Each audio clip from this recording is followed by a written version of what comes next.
1100 የሚባል ነገር አለ እንዴ? በአማርኛ እንደማለት አረ እነሱ ምንድን ነው የሚሉት? $1,100. $1,100. Swindle them out of $1,100. እንደሰማችኋቸው $1,100 ነው።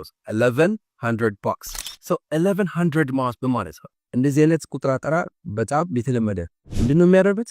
ከ1100 አንስቶ እስከ 9900 ከ1100 እስከ 9900 ያሉት ቁጥሮች ኮማዋ አንድ ጠጋው ማድረግ ከዛ 100 ጋር ታውታላችሁ ማለት ነው። ስለዚህ 1100 ማለት ነው 1100 ነው። 9900 ማለት ነው 9900 ነው። በዚህ መሰረት እቺ ስንት ነች?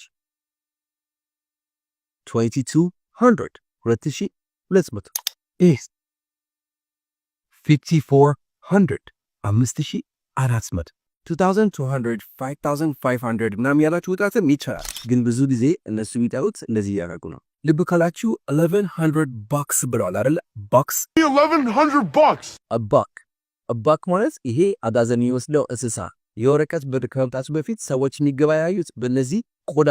ስለዚህ የአንዱ ቆዳ እንደ $1 ይታሰባል። ስለዚህ አባክ $1 $2 $2 እያሉ ቆዳው እንደ ገንዘብ ይጠቀሙበት ነበር። ከዛ ጊዜ ጀምሮ እስካሁን ድረስ እንደ ናዳ ቋንቋ አድርገውት ዶላር ቢለው ፋንታ ቦክስ ይጠቀማሉ ማለት ነው። ስለዚህ $5 ካልኩኝ $5 እያልኩኝ ስለዚህ $1,100 $1,100 ማለት ነው። በዚህ መሰረት በወር የሚያስፈልጋችሁን ገንዘብ ምናምን 100 ብላችሁ ኮሜንት ላይ አስቀምጡልኝ።